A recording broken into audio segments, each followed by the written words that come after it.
আসসালামু আলাইকুম প্রিয় শিক্ষার্থীরা, আজকে থেকে কিন্তু আমাদের রাজশাহী বিশ্ববিদ্যালয় এ বি সি তিনটা ইউনিটের কিন্তু সাবজেক্ট চয়েসের কিন্তু শুরু হয়ে গেছে। তুমি 22 ফেব্রুয়ারি থেকে তুমি 28 ফেব্রুয়ারি পর্যন্ত তুমি কিন্তু অনলাইনে সাবজেক্ট চয়েস দিতে পারবা। এখন সাবজেক্ট চয়েস দিতে হলে তোমাকে কিছু মাথায় রাখতে হবে, কোনো যে জিনিসগুলো তোমাকে জানতে হবে। বিগত বছরগুলোতে জিনিসগুলো বলে দেওয়া সত্ত্বেও কিন্তু অসংখ্য ছেলে মেয়ে কিন্তু এই জিনিসগুলো মিস্টেক করে। সো এই জিনিসগুলো যাতে তোমার মিস্টেক না হয়, এই জিনিসগুলো তোমাকে কি করতে হবে, অবশ্যই তোমাকে মাথায় রাখতে হবে। একটু কথাগুলো মনোযোগ সহকারে শুনে থাকো, কারণ বিগত বছরে প্রায় 22 থেকে 24টা কিন্তু মেধা তালিকা প্রণয়ন করা হয়েছে, রাজশাহী বিশ্ববিদ্যালয় অটো মাইগ্রেশন রয়েছে। সো এই সকল আপডেটগুলো পেতে অবশ্যই কি করবো, ভাইদের ইউটিউব চ্যানেল সাবস্ক্রাইব করে রাখবো, যা তোমার জন্য অত্যন্ত গুরুত্বপূর্ণ।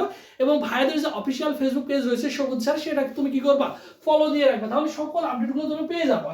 এখন দেখো রাজশাহী বিশ্ববিদ্যালয় 2026, এই 26-এ তুমি কি করবা, পরীক্ষা দিবা। এখন দেখো সাবজেক্ট চয়েস, এই যে সাবজেক্ট চয়েস শুরু হচ্ছে কবে, দেখো 22 থেকে 28 ফেব্রুয়ারি অনলাইনে তুমি কি করতে পারবা, সাবজেক্ট চয়েস দিতে পারবা। এটা হচ্ছে সকল ইউনিটের জন্য। এখন দেখো তোমার প্রিয় সাবজেক্ট, এখন তোমার তো প্রত্যেকটা শিক্ষার্থী কিন্তু নিজস্ব কিছু পছন্দের বা প্রিয় সাবজেক্ট থাকে।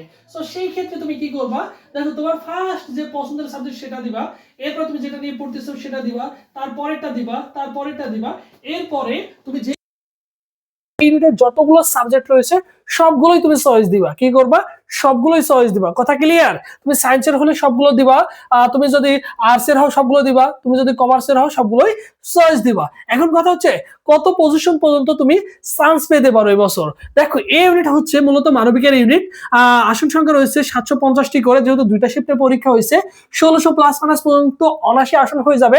এবং এর চেয়ে বেশি থাকলে তুমি কি করবা, তোমার পজিশন যদি 5000 প্লাসও থাকে তুমি কি করবা, অবশ্যই সাবজেক্ট চয়েস দিবা। আবার দেখা যায় আরবি যাদের থাকে তারা কিন্তু 4000 প্লাস হলেও কিন্তু বিগত বছরগুলোতে তারা কিন্তু অনায়াসে চান্স পেয়ে গেছে। এই জিনিসটা তোমাকে মাথায় রাখতে হবে, ঠিক আছে? সো কিছু কিছু কন্ডিশন রয়েছে, তোমার পজিশন যদি 5000 প্লাসও থাকে তুমি সাবজেক্ট চয়েস দিবা।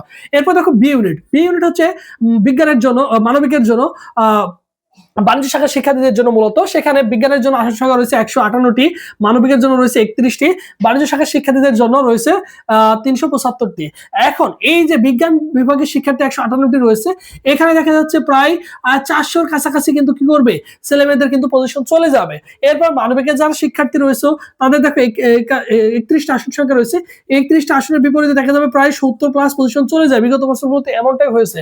এরপর দেখো বাণিজ্য শাখার শিক্ষার্থী 375টি আসন সংখ্যা রয়েছে, এখানে তুমি কি করতে পারো, 600 থেকে 650 প্লাস মাইনাস তুমি কি করতে পারো, ধরে রাখতে পারো তোমার পজিশন। এর চেয়ে বেশি থাকলে তোমার কিন্তু চান্স হওয়ার সম্ভাবনা থাকবে। তুমি অবশ্যই কি করবা, তোমার পজিশন যতই থাক না কেন, তোমার মেরিট লিস্টে যদি নাম থাকে অবশ্যই চয়েস দিয়ে রাখবা। কারণ আমি যেটা দিয়েছি এটা হচ্ছে মোটামুটি তোমাদের কিন্তু কি হবে, আসনটা চলে আসবে এইরকম, ঠিক আছে? এর চেয়ে বেশি যাওয়ার সম্ভাবনা রয়েছে, যেহেতু যখনই তোমাদের 20 থেকে 22টা মেধা তালিকা প্রণয়ন করবে, অটো মাইগ্রেশন থাকবে। সো সেই ক্ষেত্রে অবশ্যই এভাবে দিবা। এরপর সি ইউনিট, সি ইউনিটে দেখো ম্যাথ যারা দেখা হয়েছে 2500-এর মধ্যে থাকলে তোমার শিফট ওয়াইজ তোমার চান্স হয়ে যাবে ইনশাআল্লাহ, আশা করা যায়। ম্যাথ প্লাস বায়োলজি যাদের পজিশন 3000-এর মধ্যে থাকবে, আশা করা যায় সাবজেক্ট পেয়ে যাবা। বায়োলজি দেখো 1800 থেকে 2200-এর মধ্যে পজিশন যাদের থাকবে তাদের কিন্তু চান্স হওয়ার পসিবিলিটি থাকবে। সো মোটামুটি তোমার একটা ধারণা হয়ে গেছে যে রাজশাহী বিশ্ববিদ্যালয় তোমার কত পজিশনের মধ্যে থাকলে চান্স হয়ে যাবে। এবং তুমি সাবজেক্ট চয়েস দিবা 22 থেকে 28 ফেব্রুয়ারির মধ্যে, অবশ্যই সাবজেক্ট চয়েস দিবা। তোমার প্রিয় সাবজেক্ট হচ্ছে যেগুলো থাকবে সেগুলো তুমি কিন্তু কি করবা, কমন নয় দিবা। কারণ তোমার দেখো লাস্ট নাম্বার, তোমার 4 নাম্বার সাবজেক্টটা যদি প্রথম ধাপে আসে, তারপর তুমি কিন্তু মাইগ্রেশনের ফলে তুমি আবারও উপর দিকে যেতে পারবে। প্রথম ধাপ, দ্বিতীয় ধাপে এভাবে তুমি উপরের দিকে যেতে পারবা, ঠিক আছে? এই সুযোগটা তোমার জন্য রয়েছে। সো সবাই ভালো থাকো, সুস্থ থাকো। পরবর্তীতে আবার তোমাদের সাথে দেখা হচ্ছে। আল্লাহ হাফেজ।